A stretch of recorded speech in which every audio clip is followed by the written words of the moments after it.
Herkese merhaba, Çiçekli Mutfağım kanalına hoş geldiniz. Bugün sizler için dışı çıtır çıtır, içi yumuşacık şahane bir pırasalı börek tarifi paylaştım. Geçen hafta aynı yöntemle ıspanaklı börek yapmıştım ve yaklaşık olarak 500 bin izleyicim tarafından izlendi ve denendi, çok beğenildi. Eminim aynı şekilde yapmış olduğum bu böreği de çok beğeneceksiniz ve her zaman yapacağınız bir tarif olacaktır. Bu arada eğer hala kanalıma abone değilseniz abone olmanızı, bildirim zilini açmanızı ve bu videoyu sonuna kadar izlemenizi önemli rica ederek hemen tarifime başlıyorum. Bir tane orta boy büyüklüğündeki soğanı küçük küçük doğradım ve hemen tavaya aldım. Yarım su bardağı ayçiçek yağıyla yüksek ateşte soteledikten sonra 2 tane rendelemiş olduğum havucu ilave ettim. Yine havucu da yüksek ateşte soteledikten sonra hemen pırasaları ilave ediyorum. Ben toplamda 5 tane yufka kullanacağım. O yüzden de 1 kilogram içi bol olsun diye 1 kilogram 250 gram toplamda pırasa kullandım. Bu arada pırasayı sotelerken kesinlikle tavanın ağzını kapatmıyoruz ve yüksek ateşte aynı soğanda olduğu gibi yüksek ateşte kavurmamız gerekiyor. Birazcık kavurduktan sonra, yani birazcık suyu çekildikten sonra hemen 1 çay kaşığı dolusu kadar da biber salçası ilave ettim.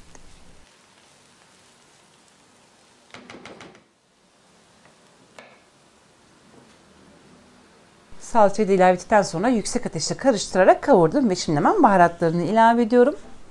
Çay kaşığının ucuyla tabii ki de acılık oranını artırabilirsiniz. Kırmızı toz biber, çok az, bir tutam kimyon. Sadece renk vermesi için bir tutam zerdeçal, daha fazla olmasın. Biraz da karabiber ve pul biber ilavesi yaptım. Son olarak da bir tatlı kaşığına yakında tuz ilavesi yaptım ama lütfen tuzunu kontrollü kullanalım. Belki daha fazla gelebilir sizlere. 1,5 çay kaşığı kadar da olabilir. Baharatlarını ilave ettikten sonra biraz çevireceğim ve hemen ocağın altından alacağım. Çünkü tam pişmesine hiç gerek yoktur. Börekle beraber yine pişmeye devam edecektir fırında. O yüzden birazcık diri kalabilir. Kavurmuş olduğumuz pırasaları mutlaka başka bir kaba alalım ve orada soğumasını bekleyelim. Bu çok önemlidir. Çünkü burada tamamen suyunun çekilmesini sağlamış olacağız. Böylelikle böreklerde hamur olmayacak.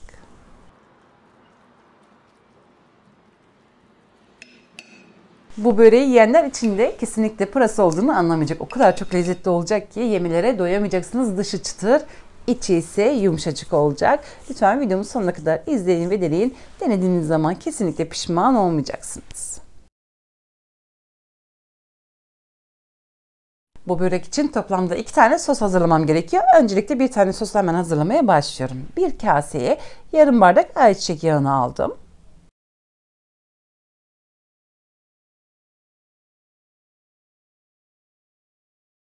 3 tane yumurta akını ilave ettim. Sarılarını da üzerinde değerlendireceğiz zaten.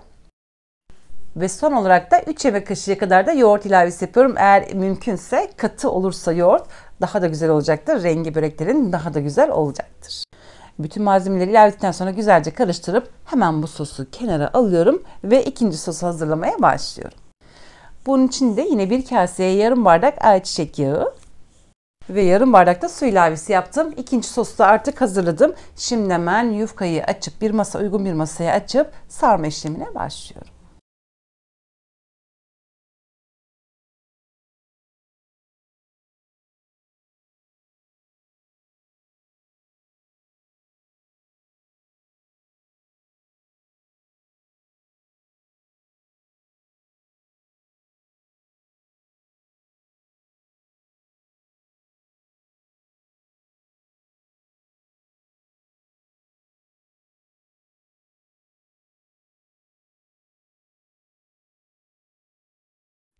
Su ve yağ karışımlı olan sostan hemen bir fırça yardımıyla bu şekilde yufkanın üzerine sürüyorum.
Bu sarma işlemini yaparken çok fazla sıkı sarmayalım. Çok da gevşek olmasın. Gerçekten de çok pratik bir börek tarifidir. Denediğiniz zaman iyi ki de yapmışım diyeceksiniz. Sizlere her zaman olduğu gibi lezzet garantisi veriyorum. Bu arada eğer hala kanalıma abone değilseniz abone olmanızı tekrardan hatırlatmak istiyorum. Şimdiden herkese teker teker teşekkür ederim.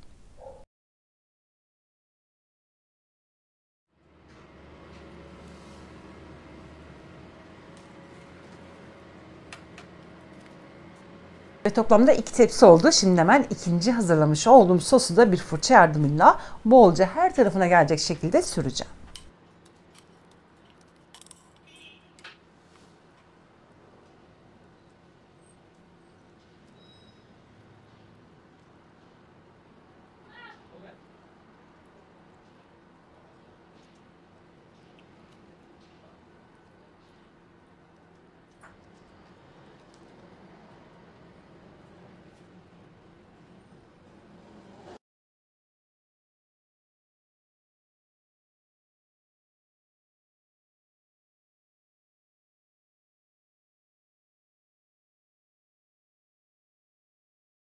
Geriye kalan sosları da bir kaşık yardımıyla içlerine bu şekilde dökebilirsiniz. Bu arada fırında açtım, şu anda ısınıyor. 200 derecelik fırın ayarında her iki tepsi de peş peşe pişecek.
Ve artık ilk tepsiyi fırından çıkarttım. Görmüş olduğunuz gibi böyleler gibi kızardı. Çıtır çıtır oldu. Eğer güzel pişirirsiniz, güzel kızarırsa fırında gerçekten de dışı çıtır çıtır oluyor. İçi ise yumuşacık oldu. Biraz sonra zaten kesip içlerini size detaylı bir şekilde göstereceğim.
Hemen şöyle içini göstermek istiyorum sizlere. Görmüş olduğunuz gibi böyle kat kat ve de yumuşacık oldu. Dışı ise çıtır çıtır oldu. Deneyen herkes eminim çok beğenecek. Üstelik yapımı da çok basit ve şu anda da pırasa mevsimi. O yüzden bolca yapıp yemenizi tavsiye ediyorum. Dediğim gibi peynirli ve kıymalı da çok güzel oluyor. Ve ben de böylelikle bir videomu da burada sonlandırıyorum. Umarım bu börek tarifimi beğenmişsinizdir. Sizlerden gelecek olan mesajları sabırsızlıkla bekleyerek şimdilik vedalaşıyorum. Yarın yeni videomda tekrar görüşmek dileğiyle. Hoşça kalın.